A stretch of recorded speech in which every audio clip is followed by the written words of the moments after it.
today in this budget they gave only 60,000 crores. Yani, what is their priority? They are not addressing the poorest of the poor. They are not addressing or auditing the schemes which are already there. And some of the schemes, it is so silly when we look at the budget today.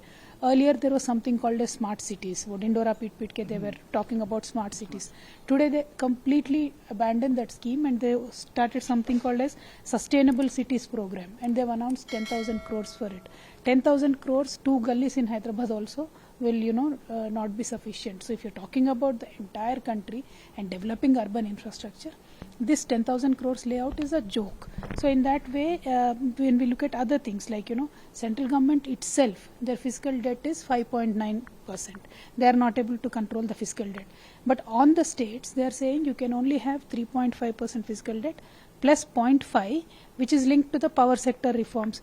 Now if states like Telangana, where we give free power, some states like Karnataka, where they give free power, Tamil Nadu, etc., if we put motors in our farmers' fields, it cannot happen. We don't want to do that. Now if you are tying that 0.5% to this power sector reforms, ultimately the farmers are going to get hurt, state will get less debt, so it is going to be a huge issue. Ultimately, what I feel is when Pradhan Mantri ji very dignifiedly speaks about India at 100, by 2047 India will become a developed nation, there is no concrete plan. It is not announced. So I believe all in all, today's budget is a mathematical confirmation of the failure of Modi government. That is what I believe the budget is. Ma'am, how do you see the railway budget that has increased? So how do you see this? See, how much ever the railway budget might increase, it is only given to a few states. Last 2 years we have seen nothing is given to Telangana, nothing is given to few other states as well.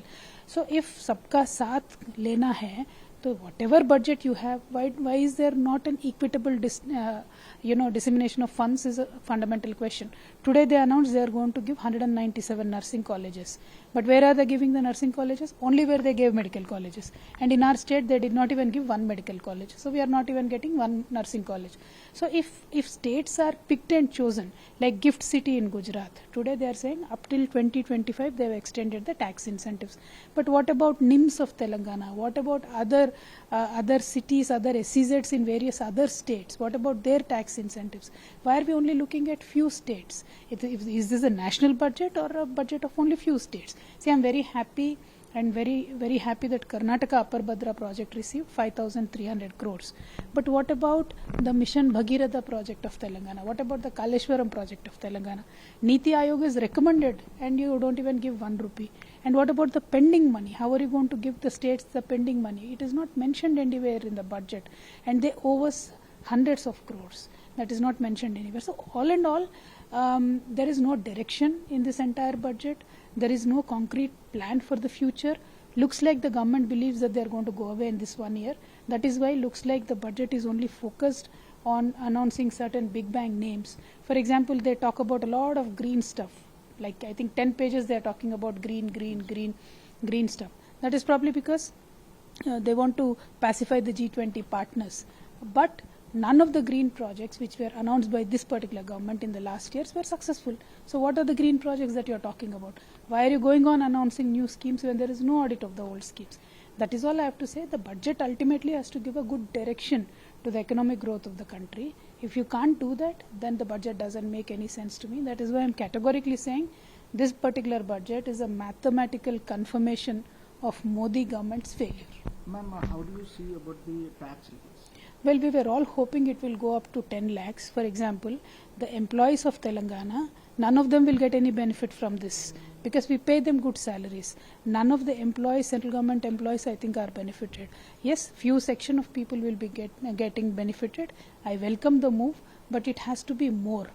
See, when you compare it with the inflation, only 2 more lakhs of increase in tax exemption doesn't serve the purpose. So as the inflation is going up, I believe the tax exemptions should also be more. The first slab should start from 10 lakhs is what I believe. Ma'am, that is totally unbelievable because earlier also central government recruited something called as KGBVs. They've recruited thousands of teachers and one fine day they decided that they will delink and the state government has to take care.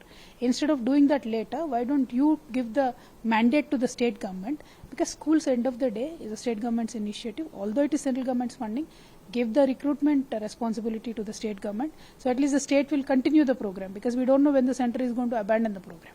Okay, ma'am, how do you see in case of failure of MSMEs, 95%? So how do you say this? That 95% again is a will big turn out to announcement. be a very, very false promise, because during COVID, we have seen the announcement of 20 lakh crore package to MSMEs, and not even 1 lakh crore was released end of the day for the MSMEs across the nation.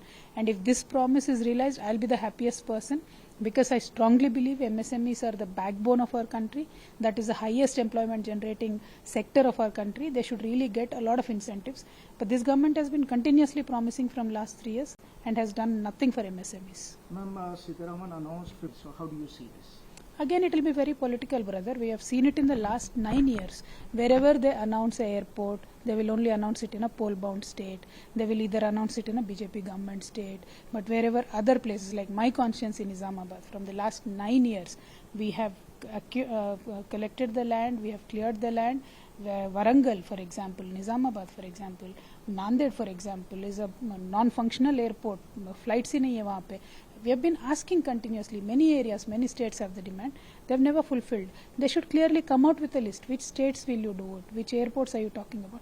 Forget about airports, brother. They have announced that they are going to give 10 lakh crore for the infrastructure. Right? Which infrastructure are you talking about? Are you going to help us build the dams? Are you going to help us build the roads? What infrastructure are you talking about? Why are you not clear? We build a dam of 80,000 crores here, and you don't even share 1% of that. And which infrastructure are you talking about? Now, is this the infrastructure that is going to go to one of your corporate friends later on? So this is the clarity we want on budget, and it is very unfair that our big, huge outlay of 10 lakh crores, if the central government is announcing, and no details are given, I cannot trust them.